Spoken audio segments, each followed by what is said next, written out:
The Touch of the Master's Hand, Christ's Miracles for Today by Charles L. Allen. Chapter 1. Jesus was no frowning saint. The miracle of changing the water into wine. John chapter 2, verse 1 to 11. And isn't this only in John? Of course, John is a rewrite of a 4 centuries earlier text about Bacchus. The miracles of Christ began at a wedding. That says a lot. Later, he used his marvelous power to heal the sick, feed the multitude, quiet the winds and waves, and even raise the dead.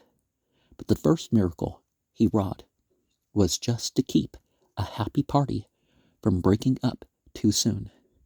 The people of Palestine found very little in life to bring gaiety and laughter. Living for them was hard and meager, and very little ever happened out of the ordinary. The most important social event in their lives was a big wedding. Most of their weddings were very simple and quiet, but occasionally some family would really put on a big one. And in a little country town like Cana, such a wedding would be the social event of the year, probably of several years. The marriage feast would last for 7 days, with fresh guests arriving each day while others went home. Usually the entire town was invited, and likely those who weren't invited just came anyway. It began with the bride being led with music and a colorful parade to the home of the bridegroom. Naturally, it took a lot of food and wine. Well, intoxicants actually wouldn't have been needed, but, like in my country, most people drink or smoke, or they vape now, whatever. And for the host to run short was, of course, very embarrassing. It is likely that Jesus and some of his disciples had arrived along toward the latter part of the week. Probably his mother had been there for several days and maybe had been helping with the serving. She whispered to Jesus, "They have no wine." And then she told the servants, "Whatsoever he saith unto you, do it." Jesus had the servants fill 6 water pots with water. When this was done, he told the servants to draw out some and carry it to the master of ceremonies for the week. Usually, the master of the feast was one of the close friends of the bridegroom, perhaps his wedding best man. The master tasted the wine and turned in surprise to the groom, saying that it was unusual to give the best wine first and save the poorer quality until the last. It was usual, okay. But he had reversed the order and had kept the good wine until the last. Well, in theory, less people would be drinking, and so therefore the cost would be down if you actually reversed the order. But then again, at the end, people might appreciate it more. This miracle was the sign of an entirely new relationship between man and God. It put a new meaning into religion. God gave Moses the power to perform miracles, and when he appeared before Pharaoh, his first miracle was a turning of water into blood. It was a symbol of death and resurrection and destruction. Jesus turned water into wine, a symbol of gladness and rejoicing. His coming was not to condemn and to destroy, but to bless and make happy. Before, Jesus was John the Baptist. Now, his purpose was to condemn wrong beliefs and wrongdoing and to make people hopeful about doing the right and believing the right.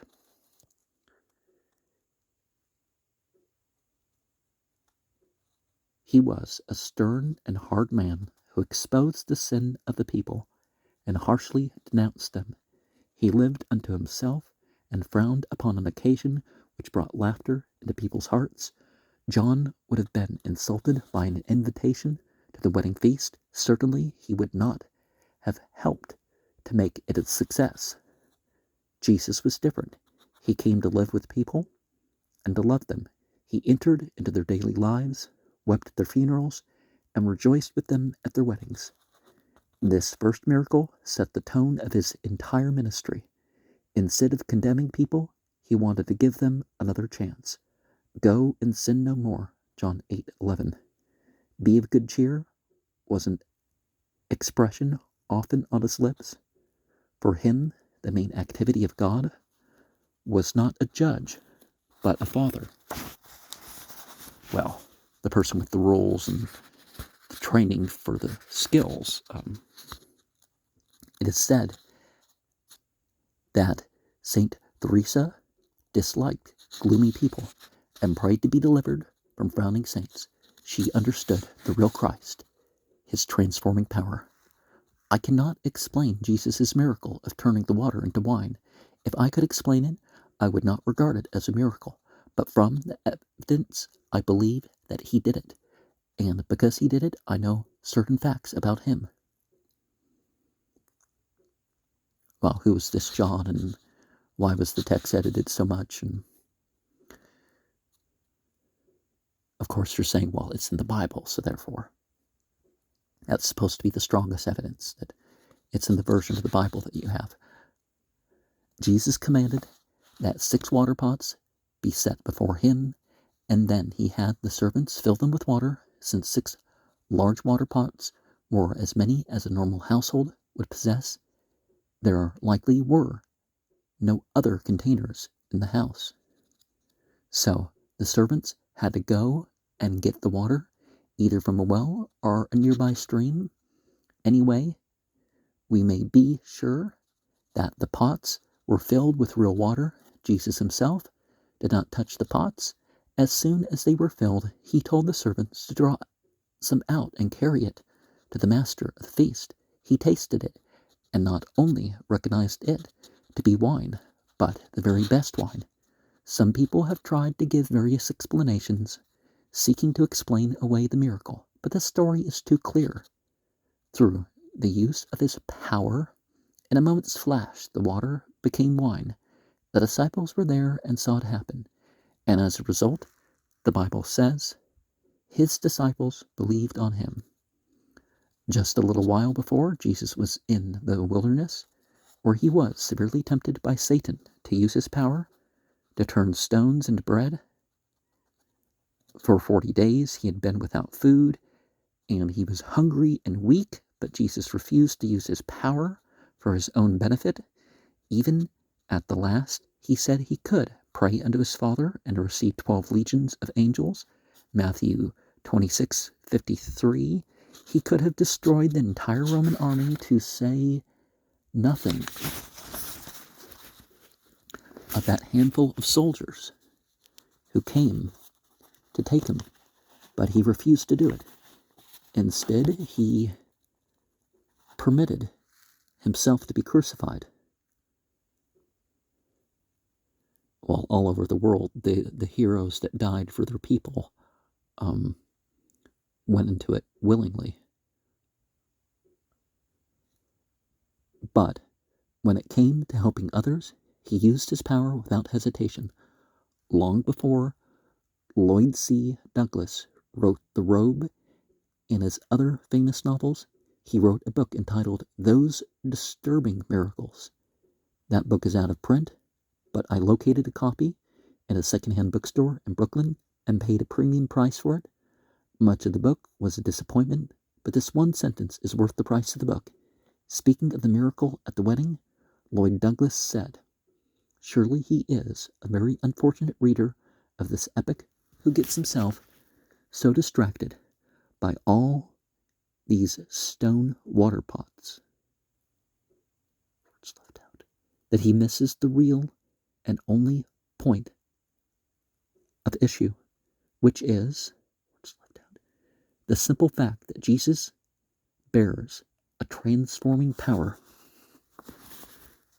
that he turns water into wine, frowns into smiles, whimpers of fear into anthems of hope, deserts into gardens, and sin-blistered souls into valorous saints by the catalyzing alchemy of a selfless love. Goetia Spirit number 48. Doesn't that address the same issue? Turning the water into wine is not the important part of this story. No person who believes in God doubts his ability to do that. The real miracle is the fact that Christ, the Son of God, was at the wedding. Who were the people? Nobody knows. They were just ordinary folks like you and me, but Jesus felt at home in their company, and they felt comfortable in his presence. He was not aloof and hard to know. He was one of them and entered into their joys and also into their troubles. Now, people might say that he was the bridegroom, because if he said anything about it being his responsibility, that would have said that it was his wedding. And the miracle for me is not what God can do in my own life, but rather what he wants to do and will do if I will accept him and give him another chance. How did Christ change the water into wine at the wedding at Cana? Because it was a miracle. We cannot explain it. But from that story, we learn that he not only can, but will work miracles to help people.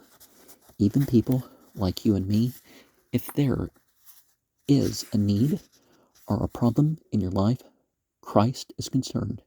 He stands ready and able to help. Of that, you can be sure. Well, we need to do our part to manifest the anointing too, right? Then why is it many people fail to experience his miracle working power? It is because they do not meet the one requirement. As the condition of his help, he requires from us faith, which leads to obedience. His mother said to the servants at the wedding, "Whatsoever he saith unto you, do it." If they had not faith enough to do what they were told, the miracle never would have been performed. Before Christ fed the multitude, a little boy gave him his lunch.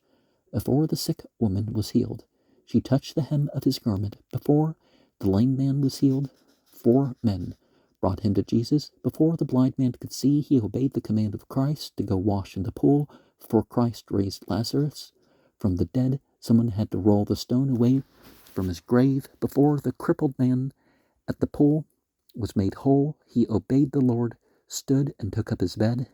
There is a song which says, "Trust and obey, for there is no other way to be happy in Jesus but to trust and obey." I Love and Death, Brian Head Welsh, I think it's my favorite Christian band. Creed was okay. Betsy Barton was paralyzed for 6 long years. She had sought help and healing, but had failed to find it. She was discouraged and had almost lost hope. Then one day, she got just the help she needed from the man who lived next door. So often, we look for the answer we need in far places, when likely we can get the answers right at hand if we will just look for them. This man knew there were many things she could not do, but he would not listen to those things. We seldom gain by emphasizing our troubles and weaknesses. One thing Betsy Barton could do was breathe. So this man told her to breathe. "Breathe like this," he said. She had not been breathing as well as she could. Though most of her muscles were paralyzed, not quite all of them were.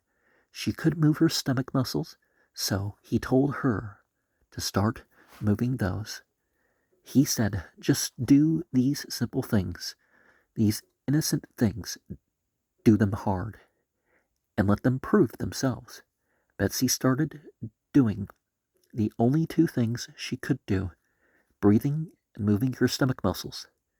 Later, she said, upon these two exercises hung my health. With these two simple things as rungs, I started to climb the ladder of strength to win back my life. To gain the miracle power of God, you must have enough faith to do what you can. No person's situation is so bad that he cannot do something. I once told a man to pray. He said, "I can't pray. I do not know how." Well, there is a method, but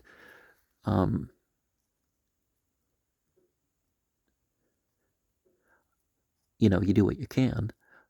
I asked if, as a child, he learned, "Now I lay me down to sleep." He remembered that, so I told him to start with that prayer that's based on a prayer inspired to Prophet Muhammad, and say it until he learned how to pray. Well, it's a little bit simplified, though. On Sunday nights, I say to people that even if they can't pray, they can at least walk down the aisle and get on their knees at the altar. Now, that prayer also, it's, my soul, well, if the soul's taken from the body, it's, you might get the idea from the English version that your soul gets taken away from you. It's rather you get taken away from the body. When we do what we can do, God will then do what he needs to do. And as a result of what he does, we will find ourselves joining that ever growing company of his disciples who believe on him.